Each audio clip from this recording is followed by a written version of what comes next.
Овој штаб за адмена на ВМРО ДПМН не е ниту 1% од имотот што го поседува партијата. Документите до кои дојде Макфакс покажуваат дека најбогатата партија ВМРО ДПМН има делови од речиси 90 куќи, има 21 дуќан и отприлика околу 26 станови, па дури и една нива. Поседува имот во дури 28 градови во земјава. Од сите 69 имотни листови кои сега се под мраз, ВМРО ДПМН располага со имот од над 30.000 квадратни метри.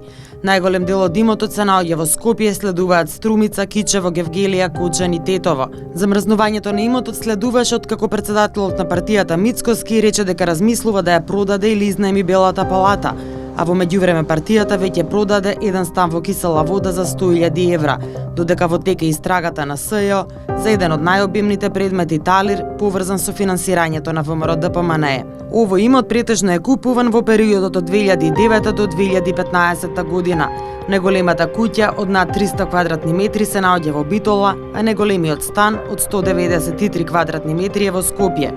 Бевме на повеќе локации каде што ВМРО ДПМН има имот во Скопје. Сите објекти беа под клуч со исклинати плакати од поранешниот лидер Никола Груевски, а очигледно беше дека таму одамна не се појавил никој. Неизвестно е колкава е вредноста на овој имот. Се шпекулираше со сумата од 60 милиони евра, а од партијата тврдеа дека тој не чини повеќе од 10 милиони евра.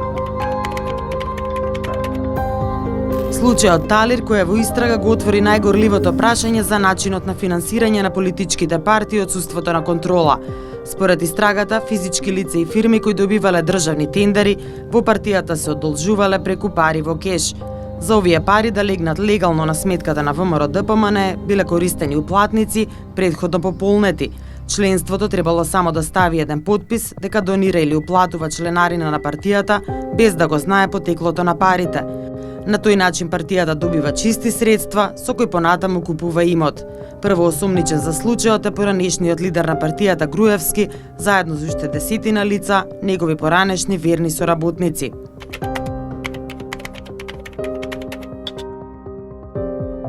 Скопски бетон на Минчо Јорданов од 2012 година, а и во наредните неколку години, над 70% од приходите ги добива од државни тендери. Истата 2012-та, ВМРО ДПМН на тендери ја одбира токму оваа фирма за соинвеститор, да изгради објект од два дела, од кој едниот дел би бил седиште на партијата по принципот клуч на рака, а бетон би добил дел од парцелата за да гради хотел.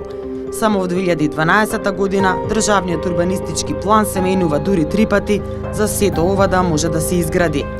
Оваа парцела ВМРО ДПМН ја купува од Министерството за транспорт и врски во 2009 година за 130.000 евра, односно 110 евра по квадрат, и тоа се сите пари што партијата ги вложува за да блесне палатата Христо Татарчев.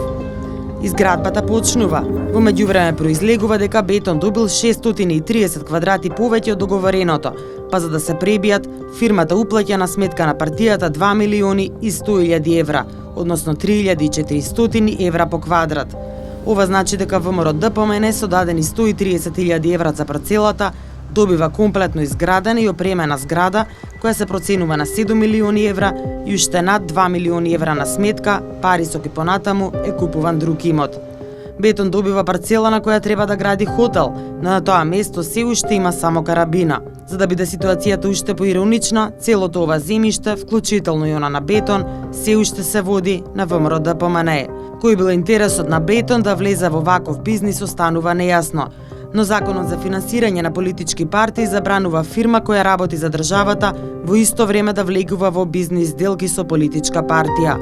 За незаконското финансирање на партијата која СЈО го проценува на речиси 5 милиони евра, меѓу другите осомничени се Никола Груевски, Кирил Божиновски, Миле Јанакиевски, Илија Димовски и други лица.